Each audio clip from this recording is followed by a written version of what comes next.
Anne de Plaude, je vous trouve là au 6e Salon des vins bio à Condrieu. Vous-même, vous êtes avec votre époux puis un associé à la tête d'une exploitation de 7 hectares à Tartaras dans la Loire. Vous avez maintenant 15 ans d'expérience. Alors, quel est le regard que vous portez quand vous regardez dans le rétroviseur? Et je me dis qu'on a fait du beau boulot et que le mode de développement viticole qu'on a choisi porte ses fruits et que c'est possible de vivre sur une petite surface en vente directe, en valorisant les produits, en valorisant le terroir, le territoire et en vivant de son métier. Donc c'est plutôt une belle réussite. Et je vais juste vous reprendre sur le terme exploitation. J'aime pas bien l'exploitation. Voilà. On parle de domaine ou de ferme, parce qu'on a un peu de polyculture, on fait un peu de céréales, on a un peu d'élevage encore. Mais voilà, le mot exploitation ne me va pas du tout. Donc dans ce domaine qui est agricole et qui est aussi bovin, si on peut dire, vous n'avez pas choisi la facilité parce que je crois que dans l'éventail des cépages que vous travaillez sur ces 7 hectares, il n'y en a pas moins de 12. Oui, comme on partait de rien, on ne savait pas trop au niveau du terroir sur quel encépagement partir. Et on savait qu'historiquement, avant l'arrivée du phylloxéra, il y avait jusqu'à 30 cépages différents. Donc du coup, on a voulu expérimenter un petit peu l'adéquation entre les cépages et le terroir. Et plutôt tout ce qu'on a tenté rend plutôt bien. Alors c'est vrai qu'on a un terroir un peu, paraît-il, exceptionnel. On est sur des schistes avec beaucoup de mica et on a une très belle minéralité. On a un terroir qui se ressent beaucoup. Et on essaye de travailler de manière à ce que le vin mette en valeur le terroir. Et voilà. Et par exemple, dans les vins rouges, il vous arrive d'associer rien de moins que 3 cépages. Oui, alors on aime bien expérimenter les choses et on détermine les assemblages sur une base de dégustation qui est donc chaque année renouvelée. Et on s'interdit rien, donc quand il y a des choses qui nous plaisent, on franchit pas. Et donc là, c'est vrai que le ciel d'orage, donc c'est la cuvée qui rassemble 3 cépages du Gamay, Pinot et Syrah, est particulière au sens où il y a assez peu d'endroits où on peut à la fois trouver du Pinot, du Gamay et de la Syrah.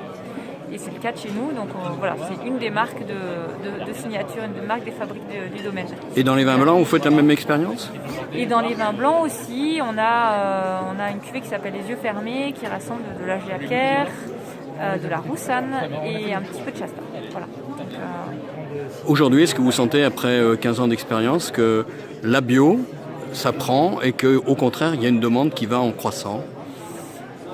Oui, on voit au niveau du Salon des vins bio de Rhône-Alpes que la fréquentation augmente et puis que l'ordre logique des choses, c'est la bio et voilà. Et en fait, si on veut respecter le terroir et exprimer au mieux les typicités et les particularités à la fois des cépages et des vins, pour nous, en tout cas, ça passe forcément par la bio et ça répond à une attente des consommateurs.